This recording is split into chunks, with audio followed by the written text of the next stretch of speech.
Hello students.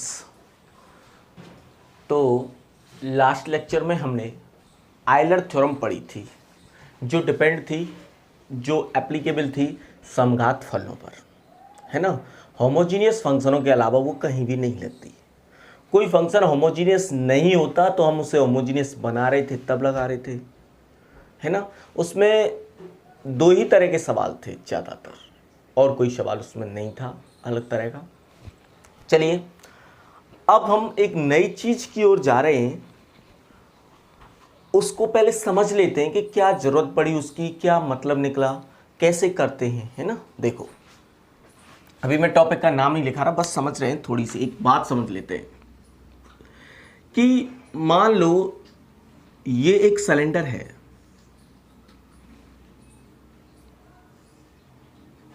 बेलन, इसकी जो बेस है उसकी रेडियस r, हाइट h मान लो इसकी, इसका जो पृष्ठीय क्षेत्रफल है s वो क्या होता है 2 pi r h. Surface area 2 pi r h ही तो होता है, 2 pi into r into h. और इसका जो वॉल्यूम है v वो क्या होता है पाई आर स्क्वायर एच।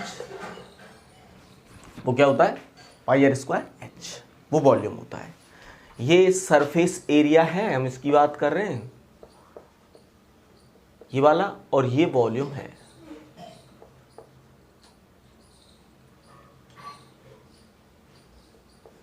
ठीक है, ये है v।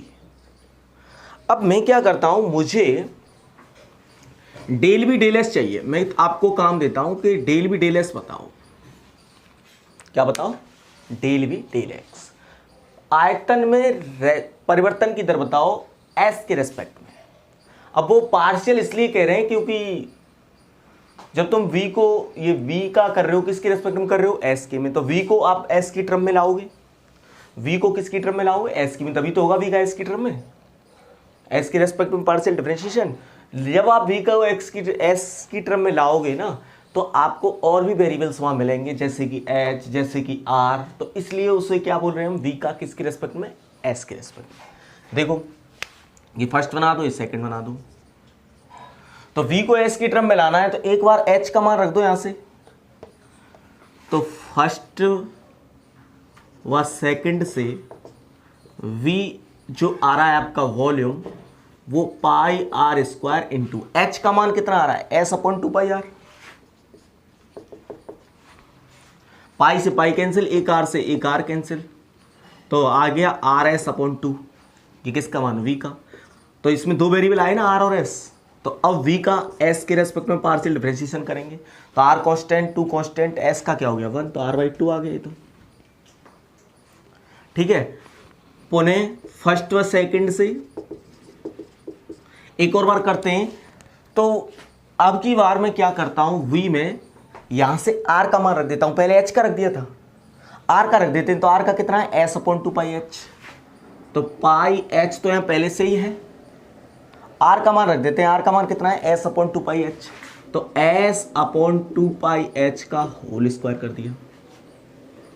ठीक है, तो h स्क्वायर आ रहा है यहाँ, एक h से तो एक h कैंसिल, पाई स्क्वायर है नीचे, यहाँ पाई है तो नीचे एक पाई बचा, एक तो पाई बचा नीचे h बचा, और 4 हो गया 2 का स्क्वायर, और s स्क्वायर ऊपर।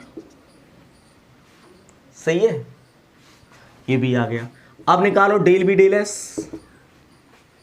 तो 4 constant, pi constant, h constant, s के रेस्पेक्ट में कर रहे हैं ना आप। तो s स्क्वायर का क्या हो गया 2s, तो ये आ गया s अपॉन 2 पाई h। भले यहां आप h का मान, s का मान रखना चाहे तो रख सकते हैं 2 पाई आर एच।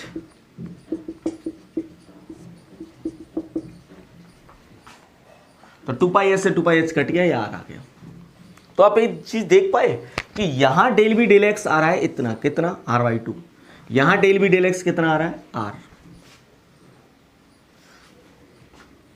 तो दोनों में r मतलब डेल बी डेल एस का मान भिन्न भिन्न है। This implies del b del s के दो भिन्न भिन्न मान प्राप्त होते हैं। डिस्ट्रिक्ट वैल्यू मिलती है हमें, भिन्न भिन्न मान प्राप्त होते हैं। क्यों आए भिन्न भिन्न मान? ऐसा क्या मतलब हमने मिस्टेक कर दी, इसमें कहीं गलती कर दी कि हमने वो आर आ गया, या इसमें कर दी कि वो r/2 आ गया? नहीं, हमने कहीं गलती नहीं की। बस अंतर इतना सा है कि यहां पर जब तुम कर रहे हो v का s के रेस्पेक्ट में, तो तुमने r को कांस्टेंट माना है। तो तुमने किसको वहां कांस्टेंट माना है?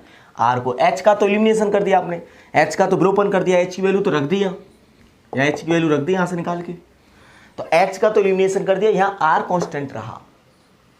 वहां तुमने r की वैल्यू रखी तो r का तो एलिमिनेशन हो गया, विलोपन हो गया, यहाँ h कांस्टेंट रहा। तो ये इसलिए हुआ कि आपने दोनों जगह अलग अलग वेरिएबल को कांस्टेंट माना है। एक बार रेडियस को कांस्टेंट मान लिया है, इसकी लंबाई को भी कितनी घटाओ बढ़ाओ, तब तो ये आया है r/2, है ना। एक बार क्या किया आपने, रेडियस को वेरिएबल माना है, h को कांस्टेंट कर लिया है, तब आपका ये आया है r रेडियस के बराबर। मतलब आयतन में पृष्ठीय क्षेत्रफल के सापेक्ष जो परिवर्तन की दर है, वॉल्यूम में सरफेस एरिया के रेस्पेक्ट में जो रेट ऑफ चेंज है, वो डिपेंड करती है कि आप h को कांस्टेंट मान रहे हो या r को कांस्टेंट मान रहे हो। तो इसका अच्छा तरीका, सही तरीका ये होगा कि आप डेल v डेल s तो लिखो, लेकिन यहां लिख दो क्या कांस्टेंट माना है, r इक्वल टू कांस्टेंट। जब r कांस्टेंट है तो इसका मान r/2 आ रहा है। डेल v डेल s तो लिखो और यहां लिख दो h इक्वल टू कांस्टेंट। यहां h को कांस्टेंट माना हुआ है तो इसका मान r आ रहा है। तो इसका अच्छा तरीका ये होता है। तो आप पार्शियल डिफरेंशिएशन करते हो और ऐसे वेरिएबल्स हों, तो ये किसी के रेस्पेक्ट में किसी के परिवर्तन की दर डिपेंड करती है कि आप क्या कांस्टेंट मान रहे हो। ठीक है, इसके चलते ही हमें एक चीज की जरूरत पड़ी और उसे नाम दिया गया संपूर्ण अवकलन, टोटल डिफरेंशिएशन।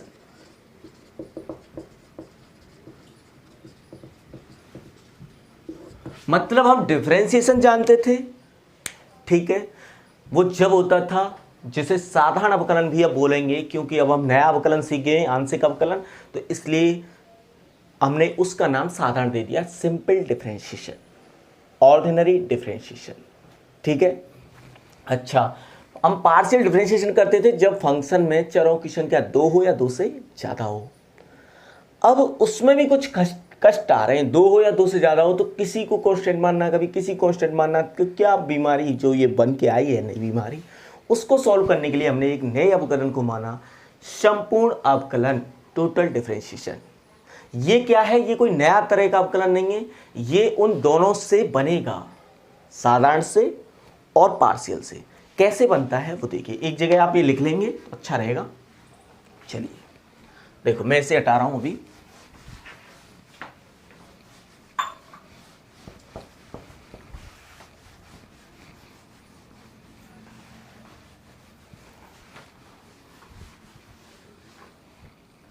देखो, संपूर्ण अवकलन मान लेते हैं, माना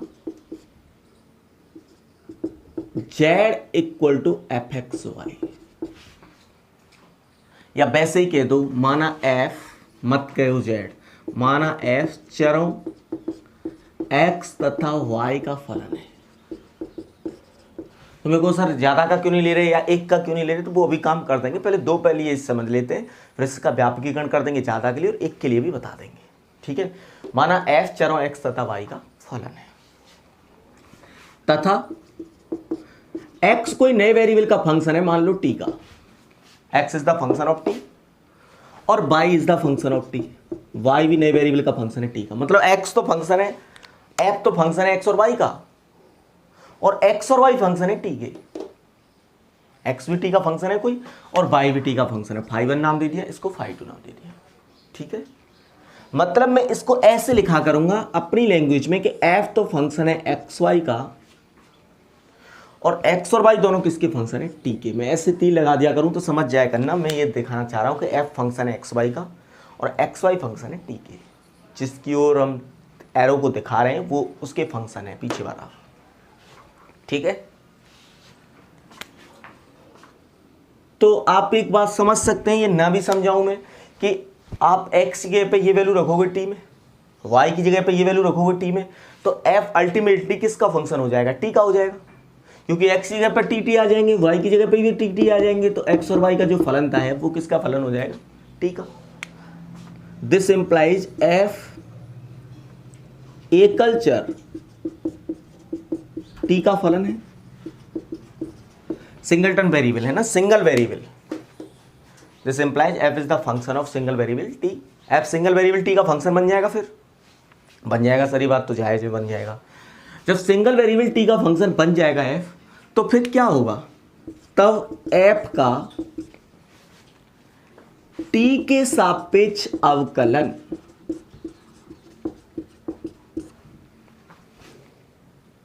क्या लिखा जाएगा? f का t के सापेक्ष अवकलन df dt, क्योंकि सिंगल वेरिएबल का है ना। सिंगल वेरिएबल का होता है तो कौन सा अवकलन होता है? साधारण, आंशिक होगा ही नहीं। और कह भी लो तुम आंशिक, तो आंशिक और साधारण यहाँ कैसे हो जाएंगे? बराबर। क्यों? क्योंकि ये तो जो है ये क्या है? ये वो है जब t को छोड़ के और सभी वेरिएबल्स कांस्टेंट माने जाए, पर t के अलावा कोई कांस्टेंट वेरिएबल ही नहीं है जो कांस्टेंट माने, तो इसमें और उसमें कोई डिफरेंस आएगा? नहीं आएगा। ये भी वही आएगा, ये भी वही आएगा। है तो अवकलन ही, बस पार्शियल में क्या करते हैं? t के अलावा और सबको कांस्टेंट मानते हैं, पर यहाँ तो है ही नहीं t के अलावा कोई। तो यहाँ कह तो रहे भले कांस्टेंट मानो, पर कोई है ही नहीं। और यहाँ सिंगल वेरिएबल का तुम करते ही आए, तो दोनों एक जैसे हो गए। तब f का t के सापेक्ष अवकलन df dt क्या कहलाता है? f का संपूर्ण अवकलज कहलाता है। Then the differentiation of f with respect to t df dt is said to be total derivative संपूर्ण अवकलन, total derivative of f का t के सापेक्ष संपूर्ण अवकलन कहलाता है। मतलब ये है कि f किस नो वेरिएबल का फंक्शन था x और y का, वो किसी और t के फलन थे, तो f का इनके रेस्पेक्ट में ना करके इसके सापेक्ष करने की जो प्रक्रिया है, जो निकाला जाता है डेरिवेटिव, उसको हम जो नाम देते हैं, उस प्रक्रिया को संपूर्ण अवकलन नाम देते हैं, और जो आता है उसे संपूर्ण अवकलज कहते हैं। ये तो आप जानते होंगे, जो रिजल्ट आता है उसे अवकलज बोलते हैं, डेरिवेटिव बोलते हैं, और जो प्रोसेस होता है उसको अवकलन कहते हैं। तो इस प्रोसेस को तो बोलेंगे टोटल डिफरेंशिएशन के f का इनके रेस्पेक्ट में आकर के सीधे यहाँ अटैक करना, इसके रेस्पेक्ट में करना, टोटल डिफरेंशिएशन कहलाता है। जो आता है उसे टोटल डेरिवेटिव कहते हैं। ठीक है, तो देखो कैसे होगा। मैं आपको थोड़ा सा प्रोसेस समझा रहा हूँ, डायरेक्ट भी फॉर्मूला लिखाया जा सकता था, मैं थोड़ा सा ड्राइव करवा रहा हूँ। आपको अच्छा ना लगे तो आप सूत्र याद रख सकते हैं, उसका कोई बड़ा इश्यू नहीं है। देखो तुम्हें ये चाहिए ना df dt, ये चाहिए सर। df dt की क्या परिभाषा है? डेफिनेशन तो आप पढ़ के आए हो कि सर लिमिट नीचे वाले पे डेल्टा लगा के टेंस टू 0 और अपॉन नीचे डेल्टा t, जो टेंस टू 0 लिया वो यहाँ डिवाइड करते हैं, और एफ टी का फंक्शन है तो यहाँ t plus delta T minus F T. यही तो परिभाषा है डीएफ डी की। एफ का टी के रेस्पेक्ट में पार्शियल डिफरेंशिएशन ऐसे ही तो होता है। टी में रेट ऑफ, पहले फंक्शन में थोड़ा सा चेंज करो तो यहाँ डेल्टा टी का चेंज कर दिया, चाहे कम या ज़्यादा, और डेल्टा एफ टी घटा दिया, अपॉन जितना चेंज किया है तुमने वेरिएबल में उतने से डिवाइड करके लिमिट 0 ले दो उसकी। लेकिन ये तो आपको पता है ना कि टी किसका फंक्शन, टी में एक्स भी है वाई भी है, तो टी में थोड़ा सा परिवर्तन करने का मतलब रहा होगा कि एक्स में कुछ परिवर्तन और वाई में कुछ परिवर्तन, minus F x Y upon delta t. सही है, सही है सर यहाँ तक। अब ये जरूरी नहीं है जितना परिवर्तन टी में उतना ही हो, कि डेल्टा एक्स है ये अलग रहा होगा, डेल्टा वाई ये अलग रहा होगा। एक्स में कुछ परिवर्तन, वाई में कुछ अलग तरह का परिवर्तन, ये मान लो कम हो रहा होगा, ये ज़्यादा हो रहा होगा, ये कुछ रहा होगा 0.001, ये रहा होगा 0.002, अलग अलग। ठीक है, अब क्या करते हैं हम इसमें दिमाग लगा देते हैं थोड़ा सा। F x plus delta x comma y plus delta y तो लिख ही रहा था, इसमें मैं क्या करता हूं, एफ एक्स और वाई प्लस डेल्टा वाई ये ले लिया, यहाँ एक्स ही ले लिया, वाई प्लस डेल्टा वाई ये घटा दिया और ये जोड़ दिया।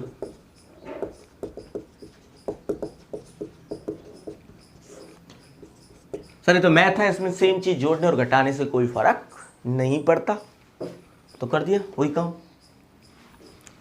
This implies limit delta T tends to 0, ऐसा कर लेते हैं जो ऐसे है। इसमें देखो x में ही परिवर्तन हो रहा है ना, ये तो सेम ही है, y plus delta y, y plus delta y, x है या x प्लस डेल्टा x है, तो जो इसमें चेंज हो रहा है उन्हें तो एक साथ लिख लो,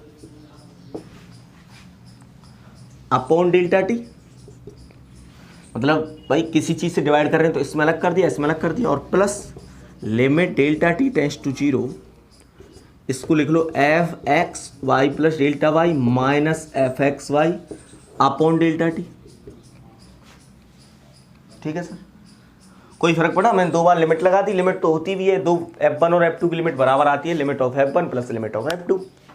तो इस फंक्शन की लिमिट अलग ले ली, this function upon delta T, और this function upon delta T, इनकी अलग ले ली। ठीक है, अब मैं क्या करता हूं, इसमें एक काम और कर देता हूं, यहां डेल्टा एक्स संख्या है, डेल्टा एक्स dx नहीं है जो तुम ये को सर तुम तो कह रहे थे भाग नहीं होता और तुम खुद कर रहे हो, ऐसा काम नहीं, ये तो संख्या है, इनका तो कर सकते हैं। मैंने डेल्टा एक्स से गुणा भाग किया और वो डेल्टा टी मुझे यहाँ अच्छा नहीं लगा था, मैंने यहाँ लगा दिया, कोई कष्ट, डेल्टा एक्स से गुणा भाग कर दिया, कैंसिल हो सकते हैं, और भी डेल्टा टी यहीं तो है, और इसमें भी ऐसे ही डेल्टा वाई से गुणा भाग किया और ये डेल्टा टी जो यहाँ था वो यहाँ। ठीक है, अब इसको देखो अच्छे से, ये क्या लग रहा है आपको कि सर ये तो ऐसा लग रहा है जैसे तुमने y में परिवर्तन ही ना किया हो, y तो एज इट इज है, x में परिवर्तन किया है और यहाँ डेल्टा x है और यहाँ लिमिट डेल्टा, हाँ ऐसे सुनो, जब डेल्टा t टेंड्स टू 0, जब डेल्टा t टेंड्स टू 0 तब डेल्टा x भी 0 की ओर जाएगा, डेल्टा y भी 0 की ओर जाएगा, क्योंकि t किसका फंक्शन है, t का ही तो फंक्शन है x। जब तुम t में परिवर्तन ही नहीं करोगे, डेल्टा t टेंड्स टू 0 का मतलब क्या है, आप परिवर्तन 0 की ओर भेजना चाह रहे हो, तो डेल्टा x जो x में परिवर्तन आया हुआ वो भी कहाँ चला जाएगा फिर, 0 पे। भाई कोई फंक्शन आप t का लोगे, जैसे x इक्वल टू ले लिया, मान लो t², सिंपल सी बात कर लेते हैं, आप इसमें थोड़ा सा परिवर्तन कर रहे थे तो उसमें भी हो रहा था, अब मैं कह रहा हूँ इसमें जो परिवर्तन है मैं उसे 0 की ओर भेज रहा हूँ, मैं नहीं ले रहा परिवर्तन, चेंज नहीं ले रहा, मैं वेरी नहीं करा रहा, तो इसमें भी जो परिवर्तन हुआ होगा वो भी तो 0 की ओर जा रहा होगा। तो जब डेल्टा एक्स टेंड्स टू 0 तब delta T tends to 0, then delta x tends to 0, delta y tends to 0। तो इसको आप किस तरह से लिख सकते हैं,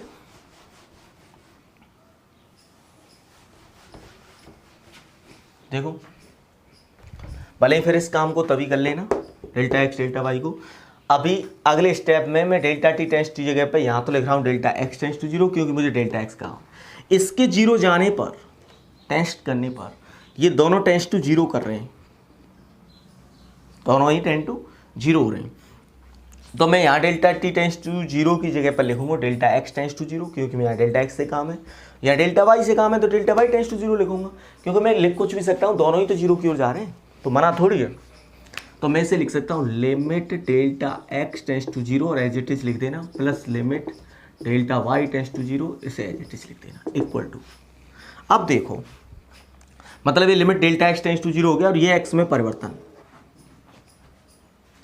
तो ये क्या है, जितना परिवर्तन हो रहा है उतने से ही भाग दे रहे हैं, और f में है, f किसका फंक्शन है, दो वेरिएबल्स y का और x का, तो ये f का पार्शियल डिफरेंशिएशन है, और किसके रेस्पेक्ट में, जिसमें परिवर्तन होता है x के रेस्पेक्ट में। पार्शियल क्यों, क्योंकि 2 का फंक्शन है, y में चेंज ही नहीं हो रहा, देखो इनटू लिमिट यहाँ तो आई जाएगी डेल्टा एक्स डेल्टा टी, और भले ही अब तो यहाँ डेल्टा टी टेंड्स टू 0 ही कर सकते हैं, क्योंकि तीनों इक्विवेलेंट है, डेल्टा एक्स 0 की ओर जा रहा है तो डेल्टा टी भी 0 की ओर जाएगा, प्लस ये क्या हो गया, डेल्टा वाई टेंड्स टू 0 की वजह से,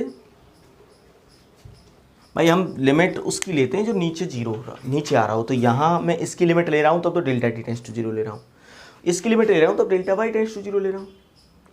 लिमिट में ये प्रॉपर्टी है ना, लिमिट तुम इस फंक्शन की ले रहे हो ना, इसकी पूरे की, तो इसकी अलग ले सकते हो, इनटू इसकी अलग ले सकते हो, और लिमिट बढ़ जाती है, जोड़ घटाव गुणा भाग सम में, 2 फंक्शन के जोड़ की लिमिट ले रहे हो तो पहले लिमिट ले लो बाद में जोड़ दो, माइनस की लिमिट ले रहे हो तो पहले लिमिट ले लो, बाद में माइनस कर दो। इनटू की लिमिट ले रहे हो, मल्टीप्लिकेशन की ले रहे हो तो पहले लिमिट ले लो, फिर मल्टीप्लिकेशन कर दो। तो मैं इसकी लिमिट अलग ले रहा हूँ, इसकी अलग ले रहा हूँ, दोनों का गुणा कर रहा हूँ बाद में।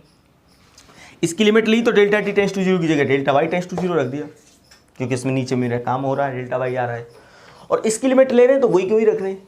इसकी लिमिट जब delta y tends to zero कर रहे हैं आप, तो क्या आएगा ये, सर एक्स तो सेम है, वाई में परिवर्तन है, वाई के जो वेरिएशन है उसका भाग दे रहे हैं, और limit delta y tends to zero लगा रहे हैं। तो ये क्या है, एफ में परिवर्तन है किसके रेस्पेक्ट में, वाई के में, जब एक्स कांस्टेंट है।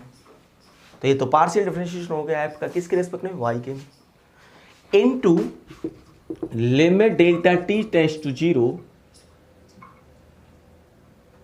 क्या बचा है, डेल वाई डेल टी। तो डेल एफ डेल एक्स, और ये क्या है बताओ, डेल्टा एक्स डेल्टा टी आता है, नीचे वाला जीरो जा रहा हो, तो ये तो एक्स तो सिर्फ टी का ही फंक्शन था ना, x is the function of T. तो एक्स में परिवर्तन की दर है टी के रेस्पेक्ट में, तो ये क्या है, डी एक्स डी टी।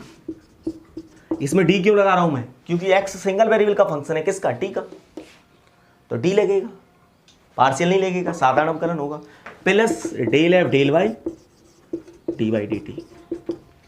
ये क्या आ गया, ये आ गया डी एफ डी टी। तो आपके पास एक फॉर्मूला बन गया कि आपको एफ का टी के रेस्पेक्ट में करना है। देखिए आप नोट कर लेना, पूरा डेरिवेशन बहुत अच्छा है, और शायद आपको अच्छा लगे कि कहाँ से, नहीं तो ये डायरेक्ट भी लिखाया जा सकता था। अब मैं आपको बता रहा हूं, देखो क्या किया।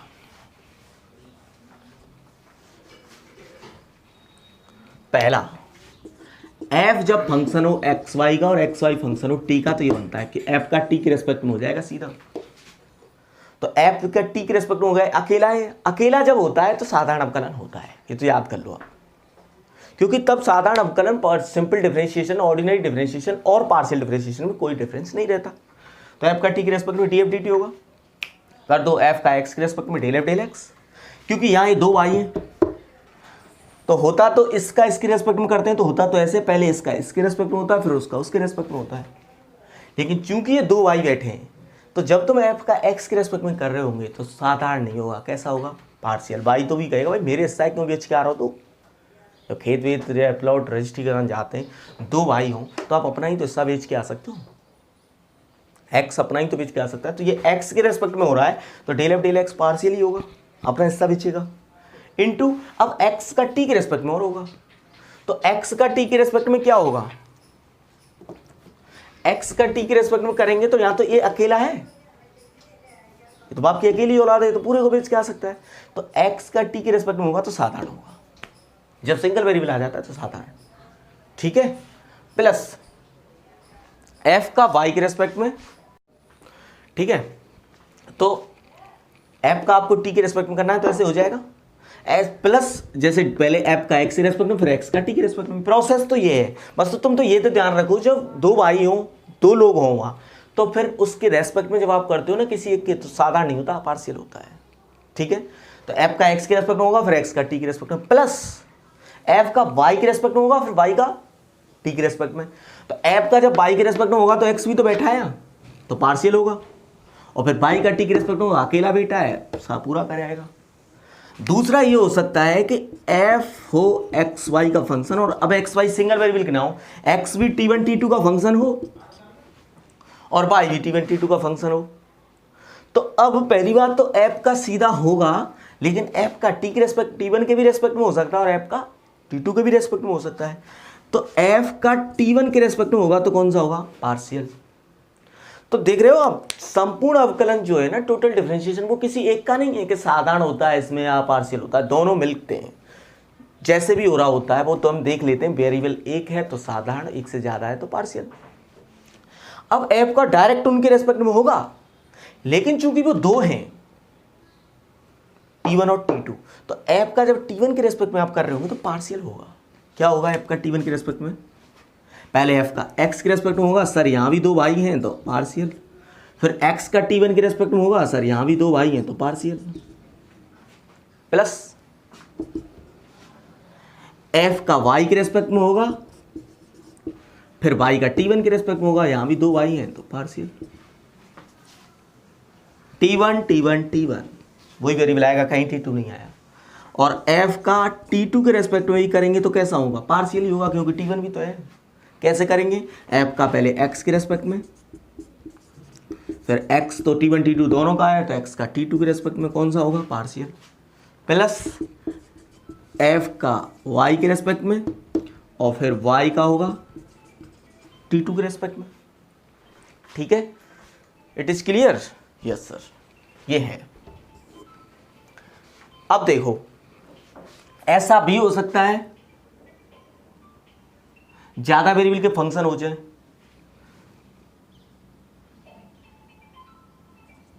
f केवल x का फंक्शन रहा और x t1 t2 के हो गए हो। जैसे आपको एक क्वेश्चन हो तो याद हो, वहां दिया था u equal to f r और r दिया था x square plus y square, root में r स्क्वायर दिया था x square plus y square. तो ये हो रहा है ना, u तो केवल r का फंक्शन है और r किसका फंक्शन है, x और y का। तो आ रहा है ना, ऐसे ही f तो केवल एक वेरिएबल का फंक्शन है और वो वेरिएबल किसका फंक्शन है, t1 t2 का। तो f का t1 के रेस्पेक्ट में होगा, लेकिन कौन सा, पार्शियल। कैसे होगा, पहले f का x के रेस्पेक्ट में, अब यहाँ साधारण ही होगा क्योंकि इससे अकेला है, तो कहीं रटने की बात नहीं है, जब अकेला दिखेगा तो साधारण, इनटू अब x का t1 के रेस्पेक्ट में कौन सा, पार्शियल क्योंकि 2 है।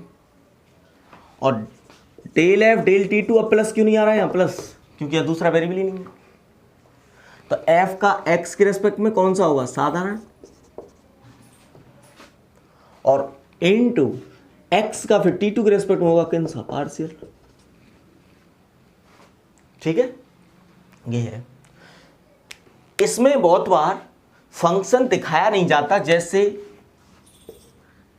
f फंक्शन है मान लो एक्स वाई का, यहां मैं नहीं दिखाऊं किसका, मुझे नहीं पता किसका, तो हम फिर डेरिवेटिव को ऐसे भी लिखने लग जाते हैं, डेरिवेटिव ऑफ f, मतलब ये लिख रहा हूं मैं, ये समझ लो आप भले। अब बस ये नहीं दिखा रहा किसके रेस्पेक्ट में, तो जो यहां था वो ऐसे हट जाएगा, यहां से ये स्किप कर जाएगा, ये स्किप कर जाएगा, स्किप। डेरिवेटिव को टोटल जो डेरिवेटिव आता है उसको डी भी लगा के लिखा जाता है, डी।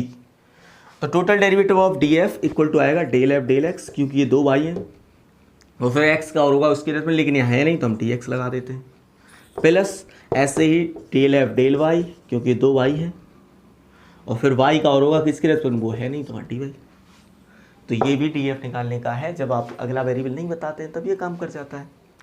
तो आपको कहीं रटने की जरूरत नहीं है। आपको क्या होगा, सवालों में ऐसा कुछ नहीं, ये नहीं पूछा जाना, क्वेश्चंस में क्या होगा, आप देखना पड़ेगा कि f किसका फंक्शन है और वो किसके फंक्शन है। वहां 2 हैं तो ऐसे होंगे, ठीक है। और इसको व्यापक भी किया जा सकता है, जनरल देख लो भले ही। अब तुम यहाँ ये x1 x2 xn होते तो f का x1 के रेस्पेक्ट में और x1 का t के रेस्पेक्ट में, f का x2 के रेस्पेक्ट में फिर x2 का t के रेस्पेक्ट में, f का x3 के रेस्पेक्ट में फिर x3 का t के रेस्पेक्ट में, ठीक है। अब वहां ज्यादा हैं तो जो x1 x2 x3 के हो रहे हैं t के रेस्पेक्ट में वो पार्शियल होने लग जाएंगे।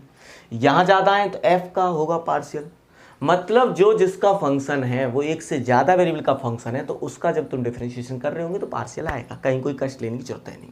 मैं आपको इसके सवाल दिखा देता हूं, बहुत सिंपल क्वेश्चन है, ठीक है। ये सब आप चारों नोट कर लीजिए, और ऐसे बहुत बनाए जा सकते हैं, है ना। 3 वेरिएबल ले लें, फिर 2 ले लें, वहाँ 3 ले दें, इधर 1 कर दें, 1 3, जितने कॉम्बो बनते हैं वो सब आ जाएंगे इसमें। लेकिन ना इन सूत्रों को याद करने के बजाय आप इस चीज़ को समझिए कि मैं इनको कैसे बना रहा हूँ, तो आप बनाना सीख जाएंगे तो कष्ट ही मिट जाएगा, कितने भी वेरिएबल का आ जाए और कैसे भी आ जाए, ठीक है। चलिए हम लास्ट ये इससे आगे चैप्टर 5 सिलेबस में नहीं है हमारे तक, फिर सिर्फ सी तक ही है, 5th सी तक है ना। ये जो आ रहा है ना टेलर की प्रमेय, ये हमारे सिलेबस में नहीं है। देखो जैसे सी एक्सरसाइज निकालेंगे, सी इसमें क्वेश्चन फर्स्ट देखना, z equal to x square y plus y cube और x equal to log t और y equal to e to the power t, और वो पूछ रहा है dz dt। पूछेगा भी आपसे वाजिब चीज, किताब में बुक में कई जगह गलती है, तो आप इनको देखकर खुद बता पाओगे कि क्या पूछा है। यदि तुम उसे सीखे हो तो ये बनाना कैसे बनते हैं। यदि ये सीखे हो तो तुम खुद बता पाओगे, और नहीं सीखे हो तो आप फिर वो गलत पूछा है तो आप कैसे भी नहीं निकाल पाएंगे, मतलब आंसर मैच नहीं करा पाएंगे। आप देख रहे हैं जेड किसका फंक्शन है सर, एक्स और वाई का। आप मेरी वाली चीज लिखेंगे ऐसे, जेड किसका फंक्शन है, एक्स और वाई का। एक्स और वाई किसके फंक्शन है, एक्स टी का है, वाई टी का है, तो एक्स और वाई दोनों किसके, ठीक है। तो जेड का टी के रेस्पेक्ट में हो जाएगा सीधे, कौन सा होगा, अकेला चर है तो साधारण होगा। अब बुक में मान लो यार डेल जेड डेल टी कर दो, मैं नहीं बनता उसे, वो गलत है। डेल जेड डेल टी लिख के आया उस पर कई जगह, डेल जेड डेल एक्स लिखता तो मैं नहीं मानता, क्योंकि डेल जेड का एक्स के रेस्पेक्ट में होगा सही, पर ये तो बहुत छोटी बात हो गई, क्यों पूछेगा जेड का एक्स के रेस्पेक्ट में, कर ही देंगे हम इसे। तो जेड का टी के रेस्पेक्ट में पूछ रहा है, और कौन सा पूछेगा, अपने आप ही साधारण पूछेगा सर, एक ही वेरिएबल है यहाँ। क्या फॉर्मूला बनेगा, जेड का एक्स के रेस्पेक्ट में, अब यहाँ दो वेरिएबल हैं तो डेल जेड डेल एक्स, और फिर एक्स का टी के रेस्पेक्ट में डी एक्स डी टी, क्योंकि यहाँ एक ही वेरिएबल है, प्लस जेड का वाई के रेस्पेक्ट में डेल जेड डेल वाई, क्योंकि यहाँ दो वेरिएबल है, साधारण नहीं होगा, और फिर वाई का टी के रेस्पेक्ट में डी वाई डी टी। ठीक है, अब बता दो डेल जेड डेल एक्स क्या है। जेड का एक्स के रेस्पेक्ट में कर दोगे, वाई कांस्टेंट रहना है, तो वाई तो यहाँ कांस्टेंट एक्स स्क्वायर का 2xy और इसका 0, और D X D T X का टी के रेस्पेक्ट में लॉग टी का 1/t, del Z del Y इसका वाई के रेस्पेक्ट में X square plus 3y square, और D Y D T Y का टी के रेस्पेक्ट में E to the power T का क्या होता है differentiation, E to the power T होता है। अब ये वैल्यू आ गई। अब इसमें कई बार answer T match X Y में ले आता है, वो कई बार टी में ले आता है। वैसे मेरी मानना ये है, और मैं चाहता भी यही हूँ, और आपसे भी उम्मीद करता हूँ आप एग्जाम में भी ऐसे ही करके आएँ कि लास्ट में आंसर आप इसमें छोड़ के आए जो यहाँ हो, टी में, इनमें नहीं जो बीच में हो। जेड का पूछा है टी के रेस्पेक्ट में, आंसर टी में चाहिए, तो कर दो आंसर टी में। एक्स का मान लॉग टी, वाई का मान e to the power t, और 1/t है, प्लस एक्स स्क्वायर का मान लॉग टी का whole square, 3y square 3 to the power t, और इसमें क्या है a to the power t. ठीक है, ये आपके पास आ गई वैल्यू। इसमें एक आध कोई टर्म सॉल्व हो रहा हो तो सॉल्व कर सकते हैं और आंसर ही कर सकते हैं। ठीक है, बहुत बार वो ऐसे भी कर रहा है, यहाँ से इनको एक्स वाई में भी छोड़ रहा है, लेकिन वो गलत है, आप सीधे आंसर इसमें ले आइए टी में। ठीक है, ये बहुत छोटे छोटे से क्वेश्चन इसमें दोबारा आए। बीच में ये एक्सरसाइज भी आई थी, वो बहुत इंपॉर्टेंट है, उसमें से एक क्वेश्चन पक्का आना है आयलर थ्योरम पर, पक्का आएगा। और एक नंबर में आयलर थ्योरम का स्टेटमेंट भी आ सकता है, संपूर्ण अवकलन की परिभाषा आ सकती है, आंशिक अवकलन की, पार्शियल डिफरेंशिएशन की डेफिनेशन भी पूछी जा सकती है। ठीक है, सेम ऐसे ही दूसरा क्वेश्चन है, जेड फंक्शन है एक्स और वाई का, और एक्स और वाई फंक्शन है टी के। हम 5th की सी कर रहे हैं, 5वें चैप्टर की है ना, तो आपसे पूछा है जेड का टी के रेस्पेक्ट में, सिंपल है। ऐसे ही सेम थर्ड है, यू एक्स वाई का फंक्शन है, एक्स वाई टी के हैं, डी यू डी टी पूछा है। फोर्थ है, यू एक्स वाई का फंक्शन है और एक्स वाई, फोर्थ अभी छोड़ो है ना। पांचवा सेम है, इससे थोड़ा सा अलग है कि यू बताया है जेड तो फंक्शन है एक्स वाई का। क्वेश्चन नंबर 5 कहा है जेड चरों एक्स तथा वाई का फलन है, जेड तो फंक्शन है एक्स और वाई का। और देखो एक्स और वाई ये दिए हैं, E to the power U plus E to the power minus V, और वाई इक्वल टू दिया है E to the power minus U minus E to the power we.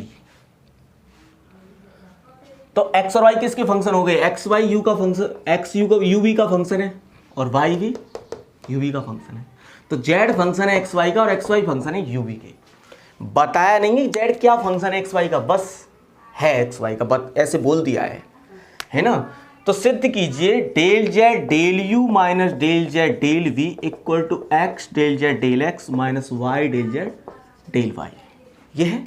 चलिए इसे करते हैं। ठीक है, देखो मतलब यहां इतना सा कष्ट आपको बढ़ गया कि यहां जो जेड फंक्शन था ना, वो बस बोला है एक्स वाई का क्या है कि cos x प्लस वाई है, E to the power X plus Y है, वो नहीं बताया बस। तो वो काम थोड़ा सा और सिंपल हो गया, बता देता है तो करना पड़ता है, तो बताया नहीं, बस दिखाना ही है हमें। उसने बोला हम भी बोल देंगे क्या कि जेड एक्स वाई का फंक्शन है तो जेड का एक्स के रेस्पेक्ट में, जेड का वाई के रेस्पेक्ट में, ऐसे बस। देखो मैंने बना दिया जेड एक्स वाई का फंक्शन है, एक्स वाई किसके फंक्शन है, यू वी के। ये बात आप एग्जाम में वैसे लिख भी सकते हो यदि आप ऐसे ना दिखाना चाहो तो, ऐसे दिखा दो तो बहुत अच्छा है ना। क्योंकि जेड चरों एक्स तथा वाई का फलन है तथा एक्स और वाई चरों यू तथा वी के फलन है। इससे पता चल रहा है हमें तो, ठीक है। अब जेड का यू के रेस्पेक्ट में होगा तो कौन सा होगा, पार्शियल होगा, क्योंकि दो भैया हैं। तो जेड का यू के रेस्पेक्ट में और जेड का वी के रेस्पेक्ट में भी होगा तो कौन सा होगा, पार्शियल। दोनों को बता दोगे। जेड का सर पहले होगा एक्स के रेस्पेक्ट में, यहां भी होगा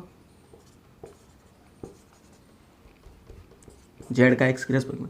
अब एक्स का और होगा यू के रेस्पेक्ट में करेंगे तब भी पार्शियल, और वी के रेस्पेक्ट में करोगे तब भी पार्शियल, प्लस प्लस। फिर जेड का होगा सर वाई के रेस्पेक्ट में, डेल जेड डेल वाई, और वाई का और होगा फिर किसके रेस्पेक्ट में, यहाँ एक्स यू है तो यू के रेस्पेक्ट में, यहाँ वी है तो वी के रेस्पेक्ट में। क्योंकि दो भैया हैं तो दोनों बार क्या होगा, पार्शियल बन गए। चूंकि तथा हम जानते हैं कि ये लिख दो, सिंस वी नो दैट। वो क्या करवा रहा है देखना, जेड का यू के रेस्पेक्ट में माइनस जेड का वी के रेस्पेक्ट में माइनस करवा रहा है।